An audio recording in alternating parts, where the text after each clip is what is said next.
అని ఎట్లా కన్ఫర్మ్ చేశారు? చిన్నప్పుడు అమ్మ చచ్చిపోయింది, దారిలో నాన్న చచ్చిపోయి ఎట్లా బతకాలి అర్థం కావట్లా. శూన్యంలోకి దిక్కులు చూస్తుంటే ఒక స్వరం వినబడింది, నా కుమారుడా నేను నీ తండ్రి సృష్టికర్తను అన్నాడు. ఒక రూపం కనపడలా, ఒక అద్భుతం చేయలా, ఒక ఆశీర్వాదం ఇవ్వలా, ఒక స్వరం వినబడింది అంతే. నువ్వు లేచి నీ స్వజనమును బంధుమిత్రులు విడిచి నేను చూపించే దేశానికి వెళ్తే అక్కడ నిన్ను గొప్ప జనంగా చేస్తాను, నీ నామమును గొప్ప చేస్తాను, నిన్ను ఆశీర్వదిస్తాను. ఆశీర్వదించినందుకు వెళ్ళలా, వెళితే ఆశీర్వదిస్తానంటే నమ్మి బయలుదేరిపోయాడు. దేవుడు కనపడ్డా? వినపట్లేదు నాకు. ఏదన్నా రూపం చూశాడా?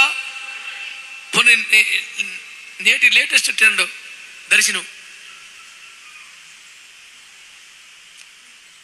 అసలు కృష్ణా గుంటూరు జనులు ఇది మరీ బేపచ్చం ఆయన. దేవుని స్తోత్రం. ఎవడన్నా అసలు ప్రార్థన చేయండి అయ్యారు. ఏంటి ఊరు వెళ్తున్నాం, ప్రయాణం కోసం ప్రార్థన చేయండి. ప్రభు బిడ్డలకి తోడుగా ఉన్నాయి, నాకు ఆమె తెలియదండి. ఆమె ఏం చూపించాడయ్యా దేవుడు? నా మొహం ఏం చూపించాడరా? ఓ తల్లిగారు అయితే అబ్బా టనబాకయ్యా చెప్పయ్యా, నాకు ఏమి చూపించండి, ఏం చెప్పాను అన్నమాట చెప్పేవాళ్ళు ఉన్నారు. ఏదో ఒకటి నాకు అట్ట అలవాట్లేదు, నాకు ఏదైనా నిజంగా ఏం చూపిస్తే చెప్తాను కానీ నేను అటు చెప్పేదంటే ఆహా నీకు చూపించడా, నాకు తెలిసిలే నీకు చూపిస్తాడు చెప్పాను. అసలు ఎంత చెప్పిన ఇంట్లో ఇక చికాకు పుట్టి నువ్వు నరకాలకు వెళ్ళిపోయినట్టు చూపించాడు దేవుడు అన్న. అట్టట్టు చూపిస్తాడు. మరి నువ్వే చెప్తావా? ఎట చూపించాలో కూడా చెప్తావా నువ్వే? అదొక పిచ్చి అన్నమాట అండి.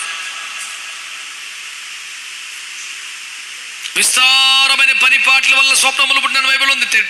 పూలతో కష్టపడి రేపు ఒలిసిపోయి వస్తారు, వేడి వేడి నీళ్ళు స్నానం చేసి వేడి దీన్ని పడుకుంటే అడిగి ఏదో మనసులో ఆలాపన ఏదో వస్తా తెల్లారపటికి రాత్రి ప్రభు నాకు చూపించాడన్నా, ఒక నల్ల కోడి మా ఇంటికి వస్తున్నా, ఈ నల్ల కనపడితే సైతానే. అందుకే నీ బైబిల్ తీసి తెల్ల బైబిల్ కొనుక్కున్నాడు. టెన్షన్ వచ్చేసిందంట. అంత పిచ్చండి దర్శనాలు. ఏదో కనపడాలా, ఏదో చూపించాలా, లేకపోతే అంపే అయ్యి బాబోయ్.